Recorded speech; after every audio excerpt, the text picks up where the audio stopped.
take this duck bill down. You know, I usually start off my talks with, this is a great day in the city of Lorain.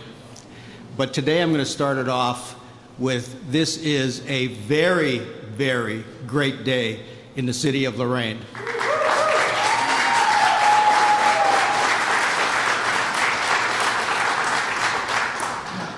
You know, when I was elected mayor, my wife Deborah said to me, you know, now you're going to get to meet the President of the United States. And I said, you know, Debbie, I appreciate the fact that you're a dreamer, but I don't think that's going to happen. Well, I've been married nearly 50 years, and I've learned that I should listen to my wife and that your dreams do come true. Now, already President Joe Biden has accomplished so much for the United States of America. Because of our President Joe Biden, we received direct funding. Didn't go through the state, it didn't go through the county. We received direct funding under the American Rescue Plan Act to help cities in the United States that suffered because of the pandemic. It's a once-in-a-lifetime opportunity that President Joe Biden gave to us. And now he's giving it to us and the entire United States this bipartisan infrastructure bill. I think that we should all be proud and show our appreciation to our president for what he has done for us already.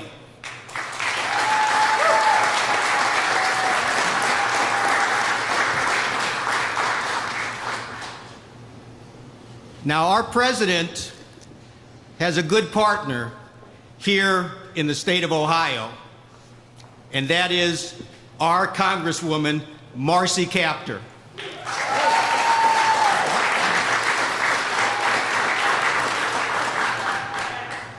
She cares about America, she cares about Ohio, and she really cares about Lorain. With President Biden and Congresswoman Marcy Kaptur, we are in very good hands. In my first year in office, Marcy Kaptur brought the EPA administrator to the city of Lorain. And we went and we saw the remediation that has taken place along the Black River in the city of Lorain. This remediation of the Black River all started when President Joe Biden was Vice President Joe Biden under the American Recovery and Reinvestment Act. We were all impressed by the accomplishment of our city's engineering department and the return of our river as a natural habitat.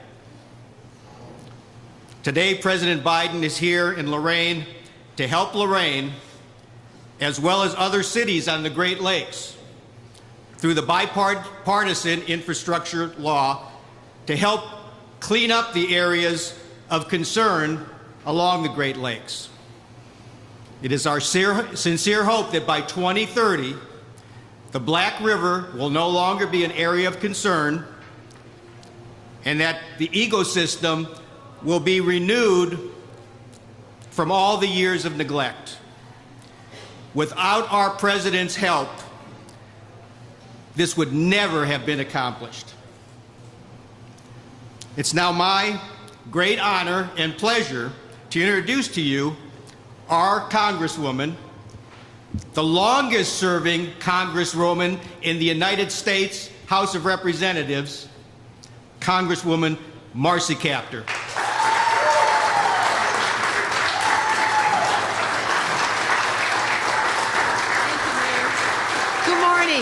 Good morning, Lorain, and all friends of Lorain. What a happy day. What a happy day. I see Senator Antonio out there. She called me this morning. I am just so happy. I'm so happy we're here together. I'm happy we're able to celebrate this great moment. And I want to say to President Biden, who will be up here soon, thank you for being the first president of the United States of America to visit this hardy city of Lorain, Ohio. I might mention, in Ohio's 9th Congressional District, a town with very kind, caring, and resilient people.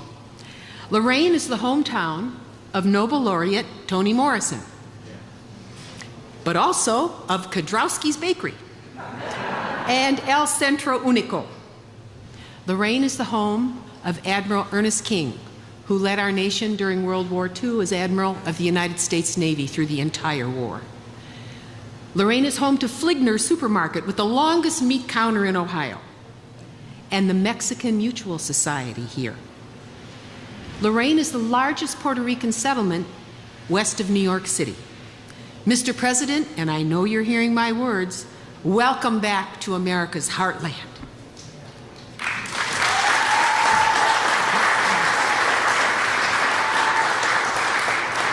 Already, during this worst pandemic in a century, your presidency, President Joe, has prevented the bankruptcy, as the mayor said, of this city, of Lorain County, of the state of Ohio, and every other city, county, and state in our union. Our police, fire, rescue, and emergency services were able to operate and serve a very worried public. Your legislation saved our hospitals, our schools, our universities and colleges, and threw a lifeline to millions upon millions of large and small businesses from coast to coast.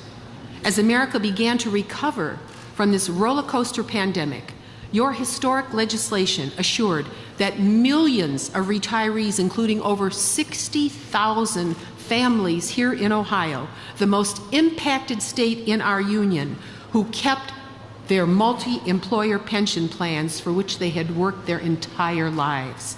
As truckers, miners, tradespeople, tens of thousands of Ohioans who have been rescued in their silver years because of you will never forget. We applaud you, and I think Mike Walden is in the audience today from Ohio. He knows he fought with every ounce of his strength to make sure that bill passed. Meanwhile, our unemployment rate has been cut in half. Just this last month, nearly 500,000 new jobs were created coast to coast, and by any measure, President Biden, your report card is outstanding for your first year as president. We are honored by your visit here at the most southern rim of the Great Lakes, Lake Erie, the step-off point to the largest body of fresh water on Earth. Our region hosts the largest fishery in the entire Great Lakes, valued at over $7 billion, along with a $16 billion recreational boating industry. Over 11.5 million people here depend on this lake for their fresh water supply. During the Obama-Biden administration, and the mayor referenced this, the president made a major commitment here at the Black River that flows through Lorain County and out into Lake Erie to move forward with a cleanup project that had languished since 1987. Today, as millions of tons of slag and pollutants have been removed, native fish have begun to return and be certified as safe to eat. Trout, catfish, and obviously walleye. Thank you, President Joe, for never forgetting us.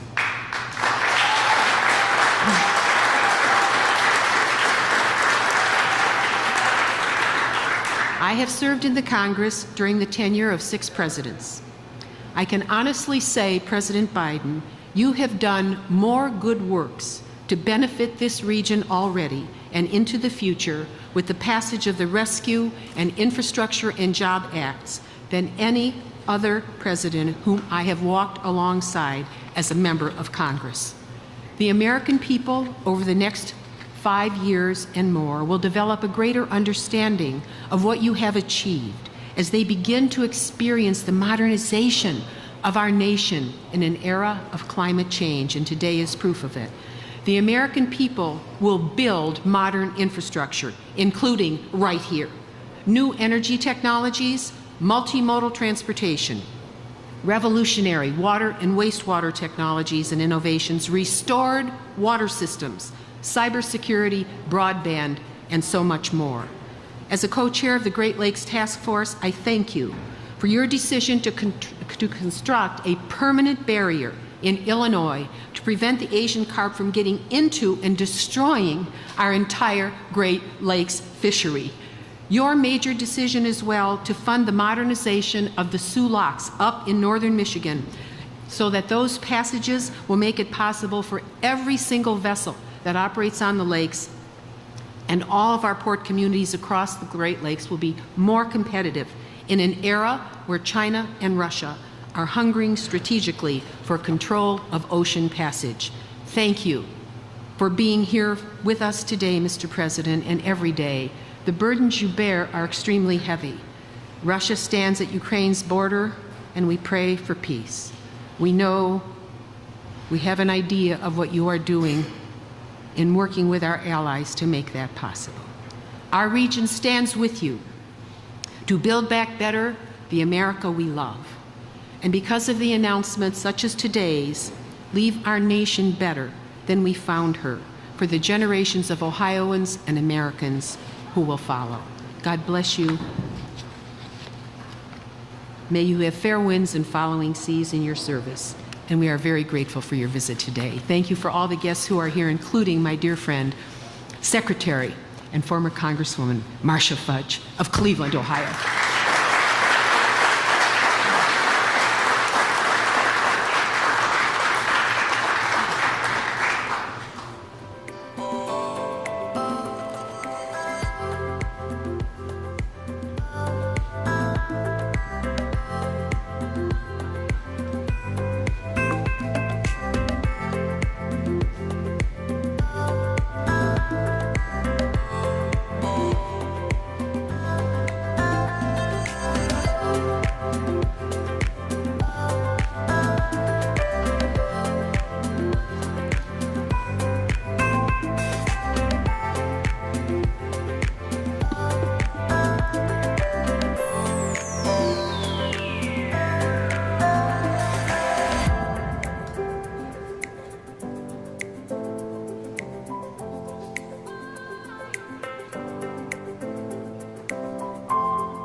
Please welcome United States Environmental Protection Agency Administrator Michael Regan.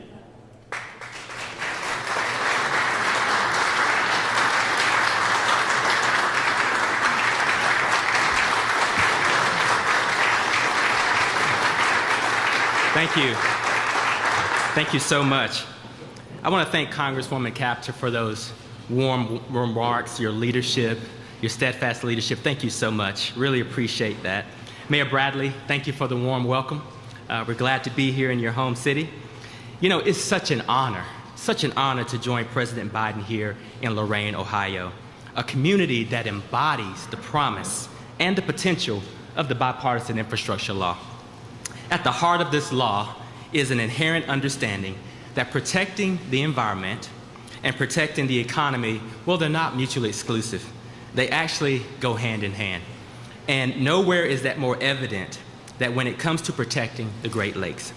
The Great Lakes are a vital economic engine, an extraordinary environmental wonder, supplying drinking water for more than 40 million people, supporting nearly 1.3 million jobs, and sustaining life for thousands of species. These magnificent waters are essential to the region's way of life and to the American economy. But they require endless care, especially in the face of emerging challenges like PFAS pollution and climate change. And for many areas throughout the Great Lakes region, including right here in Lorain, the dawn of industrialization left in its wake a disastrous legacy of pollution. I'm talking about the bygone days when factories and businesses would look for the nearest river or lake to dump their waste. The Black River, right behind us, was no exception. It was once nicknamed the River of Fish Tumors because of its long history of degradation and indiscriminate dumping of industrial byproducts and polluted wastewater by industries all along the river. Thanks to the infusion of funding from the Great Lakes Restoration Initiative, we can now proudly celebrate its resurgence. Today, there are 25 U.S. sites throughout the Great Lakes Basin that remain areas of concern because they continue to suffer from the record level of pollution. Many of these former industrial sites have been abandoned and blighted for years, and the neighborhoods surrounding these areas and the people who live in them were also left behind. All too often, that's the case.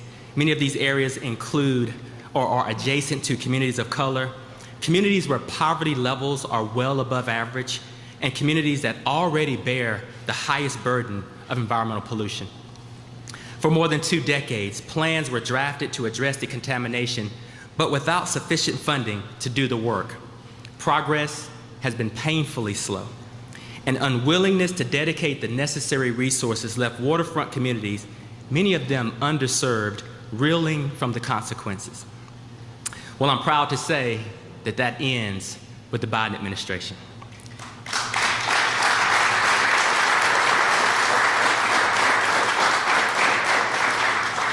President Biden has made investing in our nation's waterways and water infrastructure a cornerstone of his agenda to build a better America. Thanks to the leadership of President Biden, Congresswoman Capter, and her colleagues in Congress, we're making the single largest investment in U.S. water infrastructure in American history. $50 billion will flow through EPA's highly successful water infrastructure programs.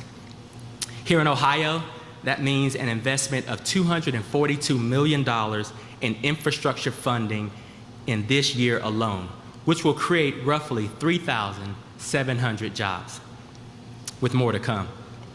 And we're going to make sure that these communities are the communities that are most in need, receive the resources as quick as possible. Those who have been shut out from government funding will now finally get the proper seat at the table. The bipartisan infrastructure law is a game changer for communities throughout the Great Lakes region and throughout the nation. We have a once-in-a-generation opportunity to build a better America, to ensure that water infrastructure can withstand the impacts of our changing climate, to clean up the legacy toxic pollution and contaminated lands in our overburdened communities, to create a future where all of our children, regardless of the color of their skin, how much money they have in their pockets, or the zip codes that they live in can play in local rivers and streams without fear of hazard and harm, and to deliver on long overdue justice. Thanks to President Biden's leadership, we are finally going to make that vision a reality. And now it is my honor to introduce President Joe Biden.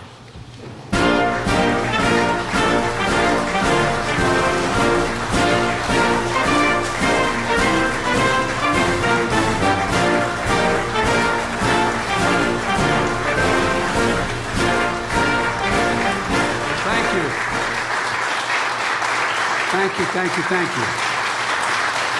Thank you. Thank you. They're all from Marcy. God love you, kiddo. You're the best. Before I began, I want to just point out I was having just sitting talking for a second with the head director of HUD and the former congresswoman just on the other side of this district. And she said something that reminded me of what I miss as well.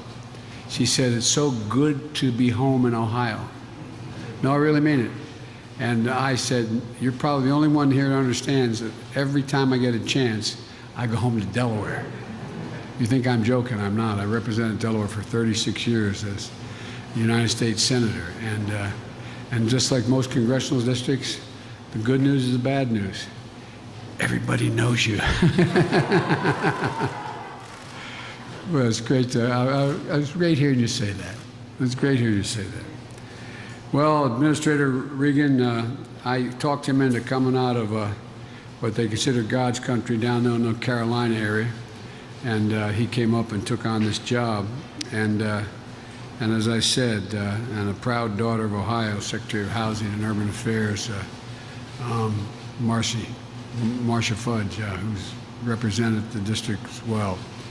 And Mitch Landrieu, who's leading implementation of our infrastructure area. Mitch, they don't know anybody from New Orleans down here. He used to be the mayor of New Orleans, and I called him. Mayors know how to get things done, as the mayor will tell you here. And I called him, asked him to come up, and would he be the hands-on guy to actually implement the law, implement it, get it done, and let people know how they can access it. And Brenda Malloy, chair of our Council of Economic Quality. Brenda, where are you? There you are. Thank you, Brenda.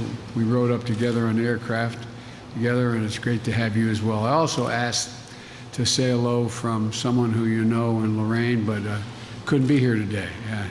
A tremendous fighter and Ohio for Ohio workers, and a guy who could easily be standing where I'm standing right now, Sherrod Brown.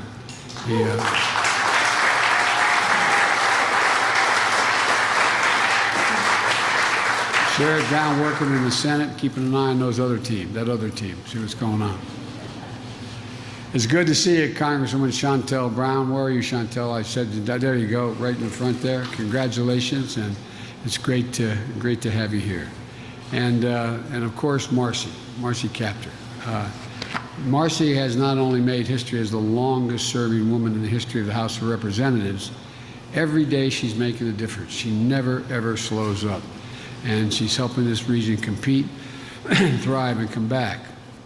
You know, that's what I want to talk a little about today. Excuse me. The historic investment we're going to make to restore the Great Lakes, strengthen the region's economy, provide clean drinking water, clean up our communities, and create good-paying jobs.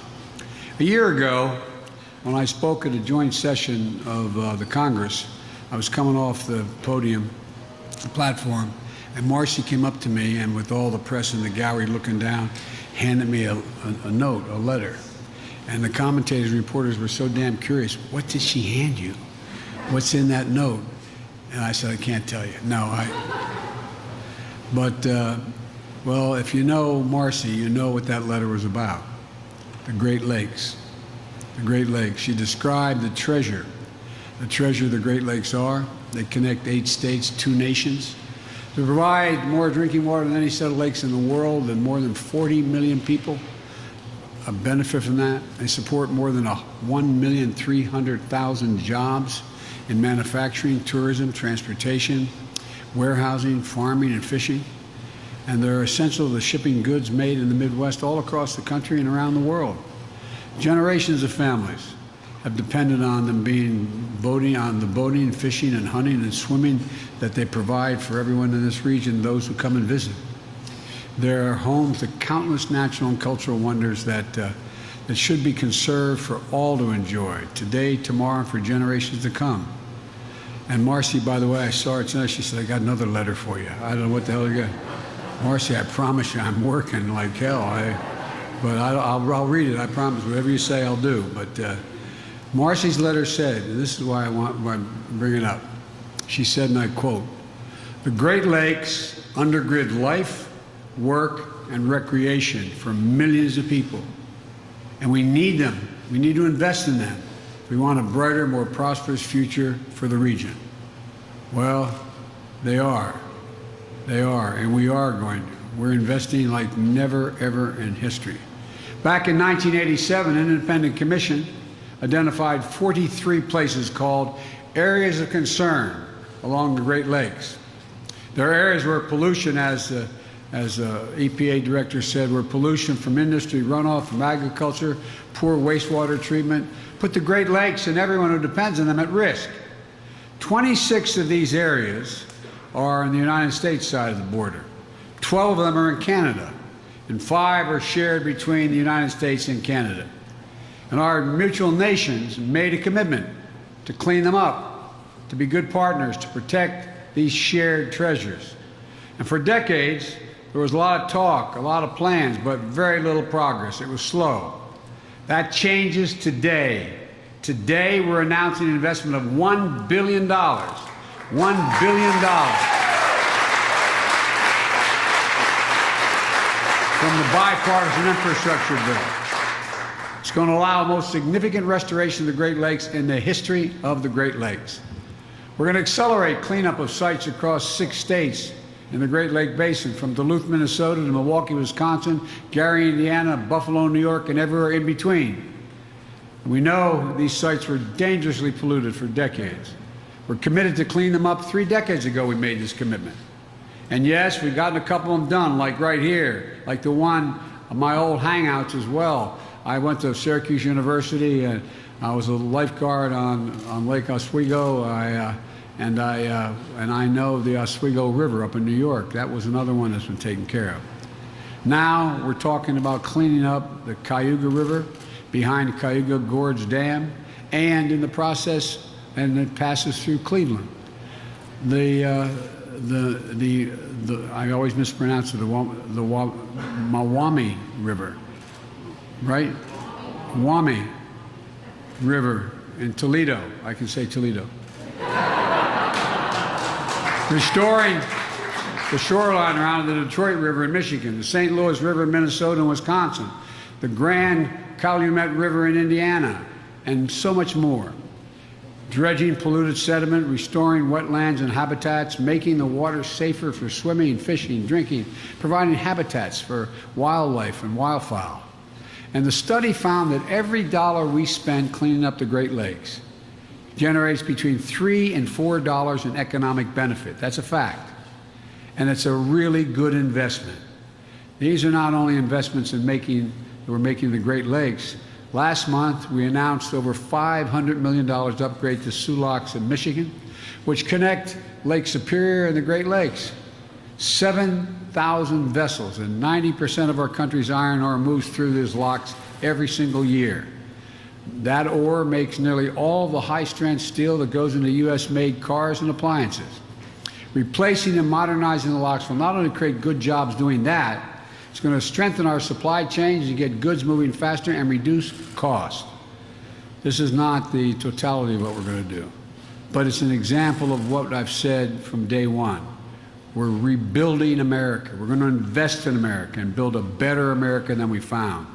And for the better part of the 20th century, we used to lead the world by a significant margin because we invested in ourselves. We invested in our infrastructure, our roads, our highways, bridges, ports, airports, the arteries of the nation that allow commerce to function smoothly and move swiftly. And we invested in our people and in opportunity.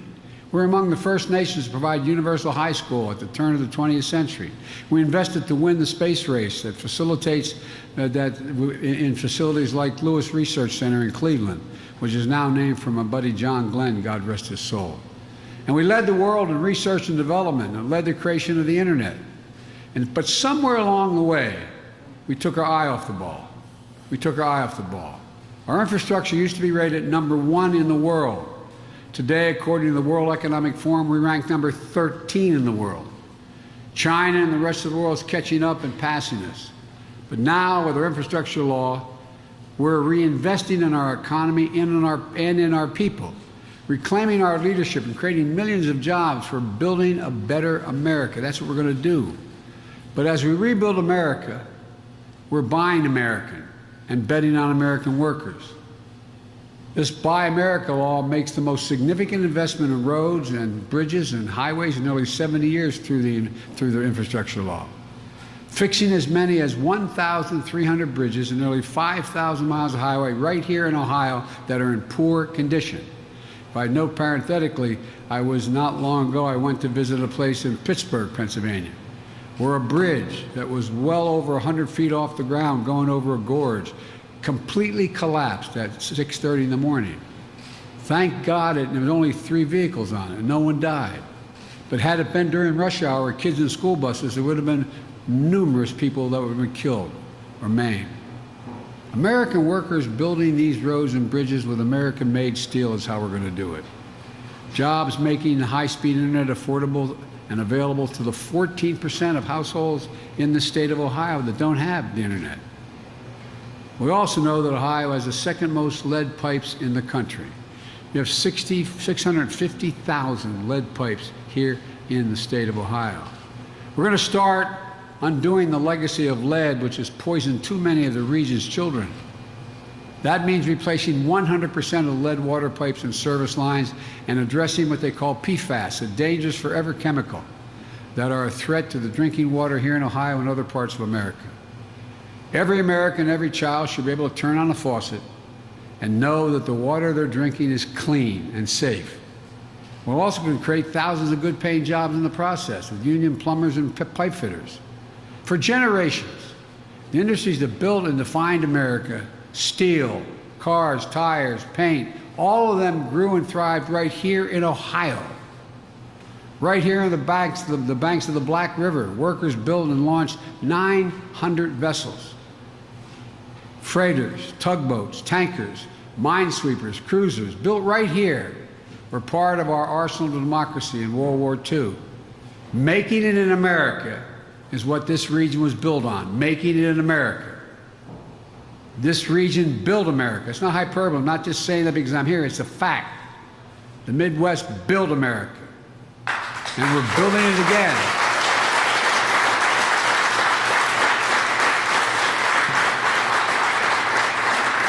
Again, you've heard me say this often. You know, if Wall Street's there are a lot of good people on Wall Street. They do good things, a lot of them. Not all, but a lot of them. And guess what?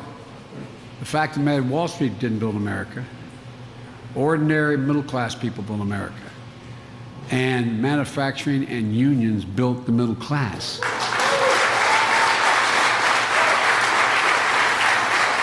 So, we're bringing manufacturing jobs back, taking supply chains back home from abroad so we have better jobs and lower prices. And now, instead of losing manufacturing jobs, since I came to office with the help of the congressional delegation down here, we have added 375,000 manufacturing jobs in 1 year.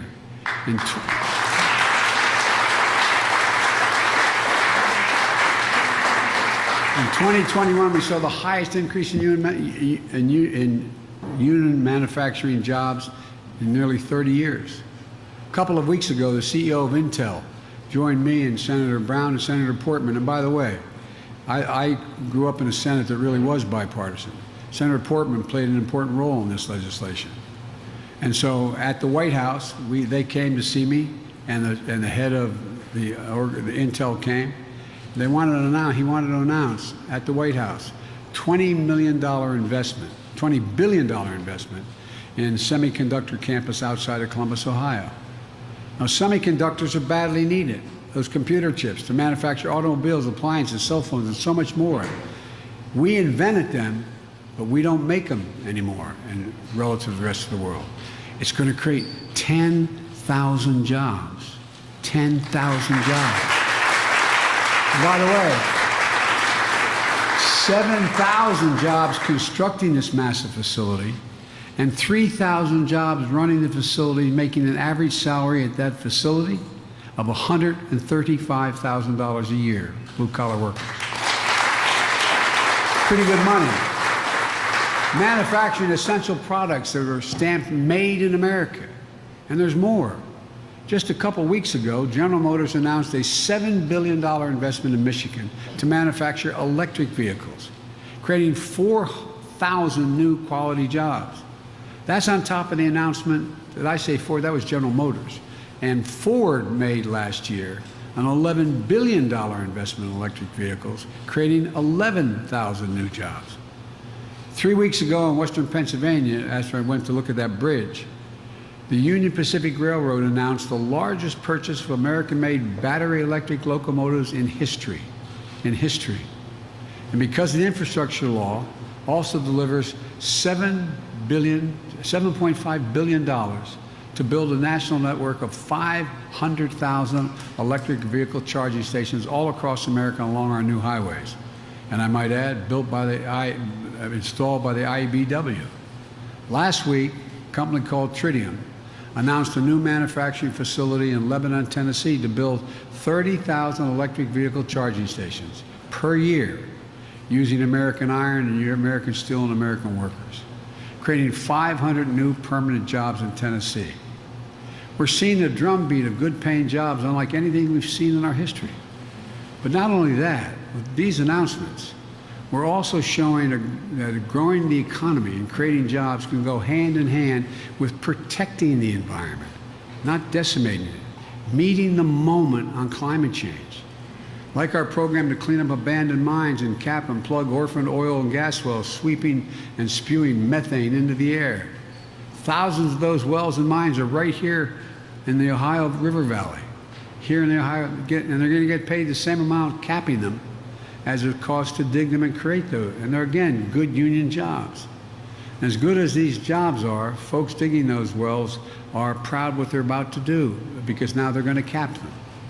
The infrastructure law also helps us invest in cleaner, stronger, more resilient electric grid with 100% clean electric energy being generated by the year 2035. And some of those utility poles and transformers are going to be installed by machines that are right here at a place like Skylift. You know, all of this is going to do is create more good-paying jobs and make us more globally competitive and help us fight climate change and get to net zero. Look, there's so much more to say. I'm inclined to go on, but I've kept you too long. Let me close with this. What you've done here in Lorain shows what's possible. You've reclaimed your waterfront, cleaned your drinking water, restored wetlands, which will help protect against storms and flooding from extreme weather and the spring thaw, and set the stage for jobs and businesses of the future. You know, tomorrow would have been the birthday of Lorain, one of Lorain's most famous daughters, Toni Morrison. Nobel Prize winner, Pulitzer Prize winner.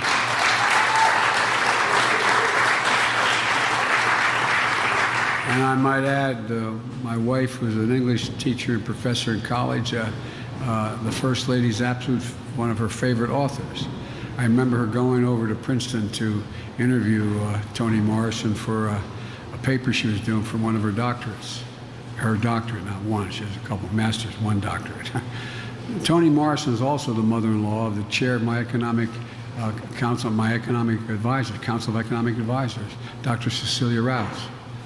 Toni passed away a couple of years ago.